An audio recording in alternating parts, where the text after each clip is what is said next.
guys, welcome to today's video. So I'm not sure about you guys, but there's always a time of the day, every day, when I'm feeling hungry, but not really that hungry, but I'm still hungry, right? And then I check the time and I literally just had lunch, so it's too early for dinner, but I'm still hungry. So then I start reaching for a bag of chips, or I finished off this dessert that was supposed to be for 2 people, and that's not good, right? So I've come up with a few meals that I feel they're quite light and airy in your tummy, and they're very delicious and very healthy. So let's get started, guys. But just before that, don't forget to check out my blog at embodynourish.com, where you can find all the full recipes of these videos and many more. So enjoy, guys. This herbed banana blossom rice salad is the perfect light snack to keep your tummy happy but not too overly full. For this recipe, I want the rice to have a starchier texture, so I'll be using brown rice instead of white rice. You can substitute this for black, wild or red lentil rice too. Before cooking the rice, rinse the rice with some water. You don't have to dry it completely before cooking it, just shake off all the excess water when you're done. Feel free to use a rice cooker if you have one, but I'll be using the stove today. Alright, now this is where it gets fun. I like to toast my rice with some sesame oil before I cook it. It draws out the nutty flavour of the rice and makes it a tiny bit more delicious. Toast the rice over medium heat, stirring occasionally for 5 minutes until it's lightly browned. When you're ready to cook it, add in 2 cups of water and bring it to a boil. Then reduce the heat to simmer. Cover the lid and make sure not to open it until it's ready in about 40 to 45 minutes. So while the rice is cooking, let's prepare the banana blossom. Banana blossom is an amazing edible flower, but it can be hard to find a fresh one. I use canned banana blossom in water or in brine. Make sure to drain the water or the brine and then give it a rinse. If it's in brine, I like to give it a salt bath for a few minutes before draining it again. This is to remove the odour that you usually get from canned vegetables, and also just to make the banana blossom look and feel a bit fresher. Okay, now let's make the dressing first. Chop up 2 tablespoons of capers and add it into a small bowl or jar. Add in 2 teaspoons of Dijon mustard, 2 tablespoons of red wine vinegar, 1 tablespoon of lemon juice, 3 tablespoons of olive oil, and some sea salt and black pepper to taste. Give it a good mix to smooth everything out, and then add in a teaspoon of maple syrup, or according to your sweet tooth. Now moving on to the salad, chop up 3 tomatoes, finally chop up 4 spring onions, 2 tablespoons of parsley, 2 tablespoons of mint, and 2 tablespoons of coriander. So my timer went off for the rice, so take off the lid and gently fluff it up. Set aside to cool completely. So when you're cooking rice in a saucepan, usually you'll have this bottom layer where it's quite crispy and overcooked rice. If you don't like the burnt or smoky rice flavour, then make sure to just scrape the rice just above it. But if you don't mind that flavour, then just mix it all around. And then in a large mixing bowl, add in the banana blossom and shred it into smaller pieces using a fork. Now when the rice has completely cooled, add it in with the banana blossom and give the bowl a really good mix. Now add the herbs into the mixing bowl too, so starting off with the parsley, the spring onions, and then the mint. Of course you can add in the herbs whichever order you like. Now add in the chopped tomatoes and then give the salad a really good toss. And when you're ready, serve the rice salad onto a plate and garnish with some pomegranate seeds and some lemon zest. Pour over the dressing and you're ready to go. I love this herbed rice salad so much. Okay, you can't say that you don't love tacos. This is one of my favourite taco fillings, hints of sweetness in a savoury dish. You'll need 2 cups of corn kernels. You can use fresh or canned sweet corn. Chop 1 white onion, or remove the seed from 1 jalapeno pepper and slice it up thinly to mince it. Don't worry if you don't like spice, this is quite mild. Cut 4 small red radish into small strips, 1 tablespoon of thin mini lime wedges, and 1/4 cup of chopped coriander and 1/4 cup of chopped mint. In a large mixing bowl, pour in the corn kernels and drizzle over 1 tablespoon of olive oil. Add in 1 teaspoon of smoked paprika and 2 teaspoons of garlic powder. Mix to evenly coat the corn kernels with the spices. To get that beautiful sweet juice out of the corn, we're going to roast it. So line the baking tray with some paper and then pour the corn kernels onto the tray. An important step is to smooth out the corn so that there's only a single layer of corn and not anything stacking up onto each other. This is so they roast evenly. Pop it into an oven at 200 degrees Celsius for 30 to 45 minutes and make sure you rotate it halfway. And then while the corn is roasting, pour in the remaining olive oil and then add in the chopped onions. Saute the onions for about 5 minutes over medium-high heat until they're soft and fragrant. Pour in 2 cans of beans. Usually people use black beans, but I like to switch it up a bit by using 3-4 coloured beans. It also makes the photo look nicer. Now add in 1 tablespoon of ground cumin, 1 tablespoon of smoked paprika and then mix. Season to taste with some sea salt and black pepper. Add in a 1/3 cup of water. Turn the heat down, cover with the lid and let it simmer for around 5 minutes. It's important to keep an eye on this because you don't want the beans too mushy. You want it tender, soft and just right. Now depending on what you like, you can mash some of the beans with a fork, but I usually like to just leave it as whole beans. When the beans are done, transfer them onto a serving bowl or plate and let them cool. When the corn is done and it's a beautiful golden colour, remove from the oven and set them aside to cool. When it's cooled down, pour over 2 tablespoons of lime juice, it should be about half a lime, and then add in the coriander, the mint, the radishes and the lime wedges. And don't forget the jalapenos. Toss the mixture to even out everything. This was honestly my favourite part, it looks so pretty. Season with some salt and pepper, give it another toss and then set it aside. And now we're going to make the taco hot sauce. So you'll need 2 cans of tomato puree, half a cup of water. I like to put the water into the jar or the cans and give it a swirl to get all the last bits of tomato puree out.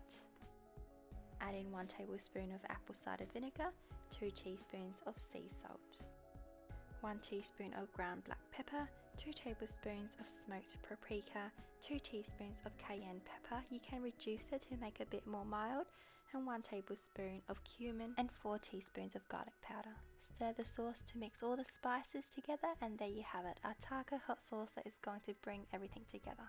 When you're ready to serve, heat up the corn tortillas. I like to heat it up over a sandwich press or over the saucepan on the stove until it's just lightly browned. Okay, I lied. This is my favourite part. So filling up the taco, I like to put the beans on first, then the corns, and then the hot sauce. You can play around with it so it doesn't get too messy, but you know, you're eating tacos. Let's get messy, guys. I love to garnish this with some fresh sliced avocado. It gives the perfect creaminess to it, and some vegan feta. Honestly, these are the best vegan tacos that you'll ever have. These tacos are really good to bring to shared lunches or dinners or even potlucks because everyone loves tacos and they're so delicious, plus you won't even know it's vegan.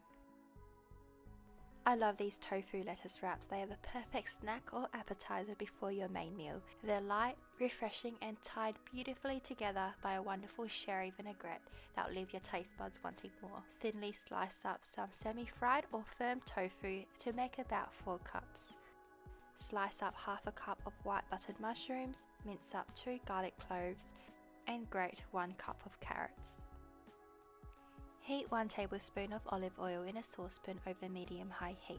Add the garlic and saute for 5 minutes until brown.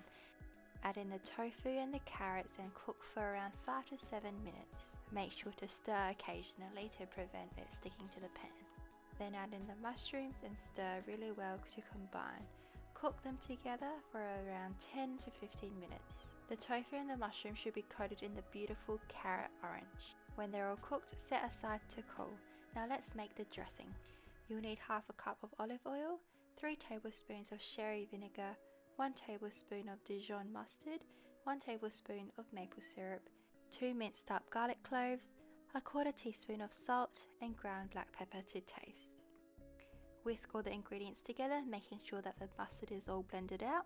For lettuce wraps, I really like to use baby gem lettuce leaves. I think the leaves are really strong and provide a really good base for these wraps. And when you're ready to serve, scoop a tablespoon of the carrot and tofu mixture onto the leaves. And I like to garnish this lettuce wrap with some coriander and some pomegranate seeds. Drizzle a teaspoon of the sherry vinaigrette dressing over the top, and look at these gorgeous tofu lettuce wraps. They're so colourful, so refreshing, and so light. They're delicious.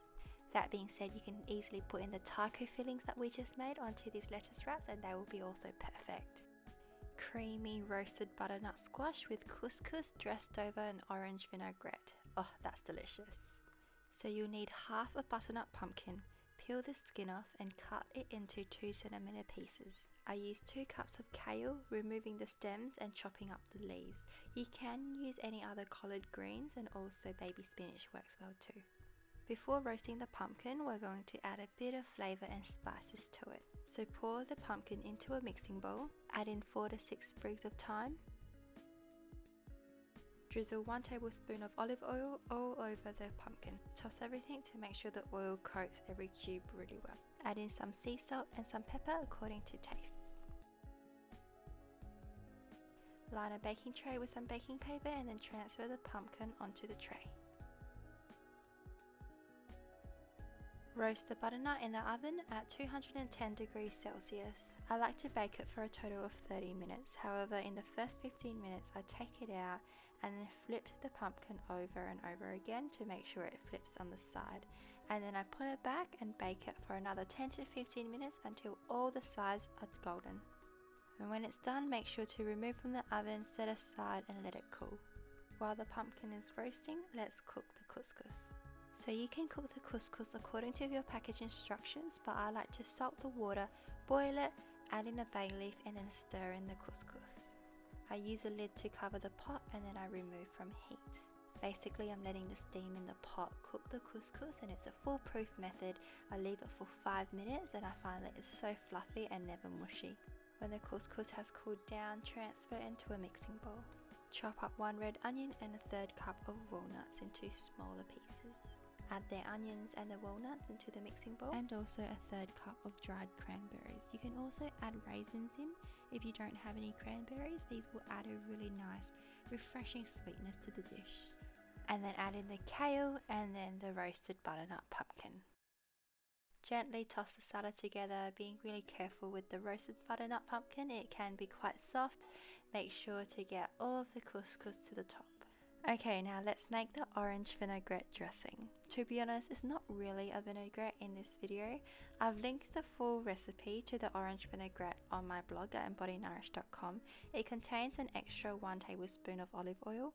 I did omit the olive oil when I was making this just because I wanted an oil-free dressing. And so it's still the same recipe, but I just didn't use the oil. So you'll need 2 tablespoons of orange juice, best if it's freshly squeezed. Combine with 2 tablespoons of apple cider vinegar, 1 tablespoon of olive oil, or in this case I used water, and give it a good mix. You can add in salt and pepper to taste. Okay, so this looks so good, guys. It looks absolutely delicious. I'm so keen to try it. It looks like it's perfect for a summer light lunch, but because of the butternut pumpkin, it's pretty much perfect for a autumn and winter meal as well. I like to garnish the couscous with some sliced avocado. It just adds a different touch of creaminess. Plus, who can say no to avocados? If you use a fresh orange for the dressing, then you can add in some orange slices or wedges to the dish as well. When ready to eat, pour a tablespoon of the dressing all over. Apart from how delicious this was, I absolutely adored the colours of this dish. It was so orange, sunset-like, with a dash of green and red, and oh, it was just so perfect. Thank you so much, guys, for watching this video. It means a lot to us and we love your support. If you do want to support us further, then don't forget to like, comment and subscribe to our channel, and check out our blog at embodynourish.com, and see you in the next video.